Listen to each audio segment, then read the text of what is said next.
तो मेरी माँ ने आखा हूँ अस इसलिए किस जाइए शाम का टाइम है आखन लगी कुछ नहीं तुम हम तंदूर बाल लो चिरके बने दो ना तुम हम तंदूर बाल लो तो रोटियाँ बना लो तो रोटियाँ अपन बल्ले बन के तो साढ़े घर आ जाओ। राती रहो साढ़े घर राती उन्होंने घर रह जी असी उसे दसी जाए ठीक हो आई कि ना आई होता नैत बीबी तो उसने मेरी माँ ने आके दसिया कि भाई जरा है ना तुहानू इस राती मारना है तो तुम जरा ना इतों घरों निकल जाओ। तो मेरी माँ ने आखा हूँ अस इसलिए किस जाइए शाम का टाइम है आखन लगी कुछ नहीं तुम हम तंदूर बाल लो चिरके बने दो ना तुम हम तंदूर बाल लो तो रोटियाँ बना लो तो रोटियाँ अपन बल्ले बन के तो साढ़े घर आ जाओ। राती रहो साढ़े घर राती उन्होंने घर रह जी असी अद्धी रात का टाइम आए उन्हें अपना घोड़ियां उत्ते हाथ रख के जानिए रात उन्होंने घर रुक के अद्धी रात में फिर घोड़ियां चढ़ गए। हाँ वो अस छोड़ गए जानिया मंडी छोड़ गए। हाँ मंडी लुटन वास्ते मुसलमाना ने 2 बारी हमला बोला आई तो उत्थों का जो थानेदार आई वो मुसलमान आई वो थानेदार का लड़का उस वेले होया है पहले कई सालों तो बाद। अच्छा ओदी जड़ी आई ना घर वाली उसने आखा इन्हें हिंदुओं ते जुल्म न करन दे सारा खुदा ने सानू बदल बख्शा है इन्हों तो जुल्म न करन दे इन्हों मना कर दे। जिसने साड़ी गड्डी आई है ना तो पहले गड्डी एक मुसलमाना ने कतल आम की आई हिंदुओं की तो हिंदुओं ने फिर मुसलमान ने 2 गड्डियाँ कर दियाँ उन्हें आख्या भाई ये तुम एक दो फिर साड़ी गड्डी ने कोई ना चढ़ा मखदूमपुर बड़ी उत्थे कट मार हुई है लाशां उत्ते थले उन्हें के काम किया जड़ियाँ औरतां ना उन्हें अपने ग्राउंडों के लकड़ियाँ साट के अग ला के औरतों ने आखना छाल मार दो आप ही मार गया छाल। सब तो पहले अपना नाम दसो। नाम मेरा चौथू राम है। पिता जी का नाम श्री वीरबान। पिछा कितने रहिंदे आवे पिछले रहिंदे थे मियाँपुर तहसील खानेवाल मुल्तान मियाँपुर छोटा जहा गाँव आई मियाँपुर के आले दुआले ऐमा जानिया मंडी आई 8-10 मील हो सी जिथे तुस रहिंदे आवे आले दुआले केड़ी बिरादरियां रहिंदियां कुरैशी मुसलमान ज़्यादा हिंदुओं के घर थोड़े हैं। ਤੁਹਾਡਾ ਜਨਮ ਕਦੋਂ ਦਾ ਹੈ? 34 ਦਾ। ਕੁਰੈਸ਼ੀ ਹਨ ਤੁਹਾਡੇ ਹਾਣ ਦੇ ਵੀ ਕੋਈ ਹਨ? ਹਨ ਦੱਸੋ। ਹੈ ਕਿ ਨਾ ਯਾਦ ਹੈ ਗੁਲਾਮ ਰਸੂਲ ਉਹ ਤੁਹਾਡੇ ਹਾਣ ਦਾ ਆਈ? ਹਾਂ ਜੀ ਹੋਰ ਤਾਂ ਵੱਡੇ ਹਨ। ਤੁਹਾਡੇ ਪਿਤਾ ਜੀ ਕੀ ਕੰਮ ਕਰਦੇ ਹਨ? ਦੁਕਾਨਦਾਰੀ। ਕਿੱਥੇ ਦੁਕਾਨ ਆਈ ਹੋਈ ਪਿਤਾ ਜੀ ਦੀ? 43 ਚੱਕ ਚ। ਚੱਕ 43 ਹਾਂ ਜੀ मतलब दुकान उत्थे आई घर इधे आई? हाँ जी असा 3 भरा से मेरे बड़े भरा का नाम राम प्यारा सरेंद्र कहीं प्यारा राव सरेंद्र तो मैं तो छोटे का नाम उत्तम चंद आई मेरा 4 मैं तो 3 वड्डियां एक छोटी है। तो ਤੁਹਾਡੇ नेड़े कोई स्कूल होंदा ही कोई नहीं गांव में? गांव में स्कूल है ही कोई। उत्थे गांव में दुकान बना रखी आई? हाँ जी। कई शादी है ये परचून दी दुकान केड़ी थां ते आई? और मस्जिद दे नाल आई सारी दुकान कपड़ा भी रखेंदे थे घ्यो तेल भी रखेंदे थे उस टाइम बहुत अच्छा आई। मकान ਤੁਹਾਡਾ पक्का बनाया कच्चा बनाया? कच्चा बनाया आई। एक रुपये का 1.5 किलो देंदे घ्यो देंदे थे 4 आना पाइया देंदे थे देसी घ्यो। एक उत्थे रांदा आई जुत्तियाँ बनाने वाला कादर यार वो एक मक्खन पाड़ के देंदा आई जिसने किसी ने जख्म हो गया ना वो ठीक हो जाता आई। और उत्थों का सिर कटदा बंदा केड़ा आई? ते अमीर शाह आई कुरैशी वासल शाह आई ते गाम अहमद का नाल आई सिर करता खुदा बख्श मेतला और सिर करते बंदे। हाँ एक बदमाश आई उसका नाम वजीरा आई। वजीरा? हाँ वो बदमाश आई वजीरा लोग आ जाए बाहर डरे ध्यान वजीरा आ गया अंदर भाज जाओ। तो वो जो मक्खन पाड़ के देंदा है उसदे कोल दोवें बिरादरियां होंदियां हिंदू मुसलमान सारे सब जाते हैं कोई बहन भेद कोई नहीं होता। शादियां दे रोटियां असा साढ़े कोल तो पक्की पकाई खा वेंदे हैं मुसलमान तो सानू उन्होंने पास शादी होवे दा कच्चा माल भेजेंदे हैं। शादियां दे एक दूजे का सारा प्यार होंदा है। तुहाडे हाण दा जेड़ा ओहदा नाम तो दोबारा दसना? गुलाम रसूल। वो आ जांदा है हासे संगतियां दा माणा नाई फखर एक दाना हासे राज़ी रज़ा दे कीती रब जो रहमान है दिल विच बहु अरमान है। लंगर ही ਹੁੰਦਾ लंगर ही होंदा है। लंगर होंदा दाल फुलके दा बुधला संत गुरां दा लाल हेठां फुलका उत्ते दाल हाथ दे देंदियां खाओ खाने वाले वेख्या है जैसे आया उस वेख्या पहले कोई नहीं वेख्या। जानिया मंडी गया हुए जानी मंडी से मकान बनाया आई जानी मंडी मकान सारा बनता रहा आई ऐसा का मकान बना ऐसे मियाँपुर से कच्चा आई जानी मंडी मकान सारा बनता रहा आई तो उस वेले शोर मच गया फिर अस जानी मंडी आके रहे अपने मकान में कौन रहे। एक नैत बीबी आई नैत बीबी कुरसानी उसने आई तकलीफ बुखार दी उन्हें बुखार की तकलीफ आई और मेरी माँ को आई आखने लगी मैंने कोई अर्क दे चंगा जो मेरा बुखार हट जावे। बुखार उन्होंने आई पुराना तो उसने बुले खनाल ना उसने मिट्टी के तेल की जी आई ना किलत आई तो अर्क दी बोतलें मिट्टी के तेल की बोतल पई आई जो उसने बुले खनाल वो अर्क की बोतल बुले खनाल उसने मिट्टी का तेल दे दिता है इन्हों बुले खनाल। मेरे पिताजी आए दुकान तो ते उन्हें पूछा मिट्टी का तेल किसने दिता ही मेरी माँ तो पूछा उन्हें खुटिया भी आई मिट्टी खुटिया पिया बोतल घट आई तो उस आखा मैं तो मिट्टी का तेल किसी ने दिता नहीं मैं तो आर्क दिता है। आखा लगा तू तैं तो भूल गई है मिट्टी का तेल दे बैठी है। दूसरे दिन वो आ गई जी मिट्टी का तेल लै गई आई।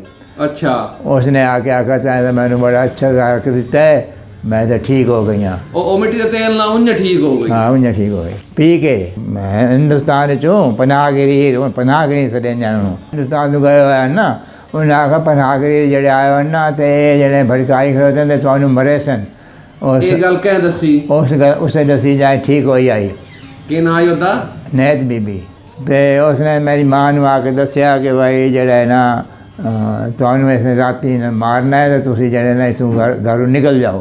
तो मेरी माँ ने आखा हूँ अस इसलिए किसे जाइए शाम का टाइम है आखने लगी कुछ नहीं तुम तंदूर बाल लो चिरके बने दो ना तुम हूँ तंदूर बाल लो तो रोटियाँ बना लो तो रोटियाँ अपन बल्ले बन के तो साढ़े घर आ जाओ। राती रहो साढ़े घर राती उन्होंने घर रह जी असी अद्धी रात का टाइम आए उन्हें अपना घोड़ियां के उत्ते हाथ रख के जानिए रात उन्होंने घर रुक के अद्धी रात में फिर घोड़ियां ते चढ़ गए। हाँ वो असा छोड़ गए जानिया मंडी छोड़ गए। हाँ ये मंडी नू लुटन वास्ते मुसलमाना ने 2 बारी हमला बोलाई तो उत्थों का जो थानेदार आई वो मुसलमान आई वो थानेदार का लड़का उस वेले होया है पहले कई सालों तो बाद। अच्छा ओदी जड़ी आई ना घर वाली उसने आखा इन्हें हिंदुओं ते जुल्म न करन दे सारा खुदा ने सानू बदल बख्शा है इन्हों जुल्म न करन दे इन्हों मना कर दे। फिर उसने आख्या कि भाई आया मतलब हमला करना आया हाँ उन्होंने थानेदार ने रोक दिता भाई मेरी जड़ी प्रमोशन होने वाली है 2-4 दिन तक मेरी बदली हो जाती तो मेरी प्रमोशन ना खराब करो तो 2-4 दिन बाद हमला कर दो ना। मतलब 2-4 दिन वास्ते टाल छोड़ी उसने झूठ मार के तो फिर असी उत्ते बच गए। उस तो बाद फिर वो गड्डी होई मंजूर खानेवाल दी तो उसने थानेदार ने गड्डी जानी उसने मैंने इतने खतरा है जानिया मंडी से तो गड्डी जानिया मंडी भेजो फिर जानिया मंडी गड्डी आ गई सारे उन्हें खानेवाल दी गड्डी जी मंजूर हुई भी आई वो कैंसल करा के हाँ जानिया मंडी दी कराई। उसने आख्या कि मैनू इत्थे दा खतरा ज़्यादा है अच्छा जानिया मंडी है फिर गड्डी उसे मंजूर हो गई आ गई तो उसने जानिया मंडी स्टेशन से गड्डी हाँ जानिया मंडी स्टेशन से गड्डी आ गई। सारे जड़े मतलब मौजूद आदमी हैं ना उन्होंने सूचित कर दिता थानेदार ने भाई तुम जड़े ना साहब में इतला कर दो अंदर ही तो सवेरे अपना जड़े समान चाह सकते हो चाह के गड्डी वाड़ जाओ। मतलब वो मुसलमान थानेदार ने सारे ने बचा लिया। हाँ जेड़े लुटना है उन्होंने टाल छोड़े। हाँ टाल फिर कई लैके टुरे सारे जेड़े को तक समान चाह सकते आसे सिर दे वो चाह के गड्डी आ गए बस और के मतलब 3 भैन परनी ने अपने अपने सावरे घर हाँ तुसी अपने बिराव नाल गड्डी ते आए बात बिराव नाल ते मां प्यो नाल हाँ फिर तुसा उठो टुरे तो रात कोई हादसा नहीं होया रात से सारा कोई हादसा नहीं आया अमन चैन नाल पहुंच गए। जिसने सादी गड्डी आई है ना तो पहले गड्डी एक मुसलमाना ने कत्ल आम की आई हिंदुओं की तो हिंदुओं ने फिर मुसलमान ने 2 गड्डियाँ कर दिया उन्हें आख्या भाई ये तुसें हिकु दो फेरे साडी गड्डी ਨੂੰ ਕੋਈ ਨਾ ਛੇੜਾ। मतलब पड़ोस नाल वर्तेवा ठीक आई ताई बच्ची। हाँ मतलब है कि विचार शोध अच्छी नीता ये कहानी आई। मैं तो हूँ असां इत्थे आके सुनिया है मखदूमपुर बड़ी उत्थे कट मार हुई है लाशां उत्ते थले उन्हें के काम किया जड़ियाँ औरतां ना उन्हें अपने ग्राउंडों के लकड़ियाँ साट के अग ला के औरतों आखना छाल मार दो आप ही मार गया छाल मार काट बहुत हुई है ना। मतलब है जिस तरह इन्हें तबादले किए हैं ना भाई हिंदू ते मुसलमान भाई इतने जावन पाकिस्तान बन गया तो भारत हिंदुस्तान बन गया भाई इतों के लोग उधर जावन उधर लोग उधर आवन तो अमन चैन नाल नहीं आए।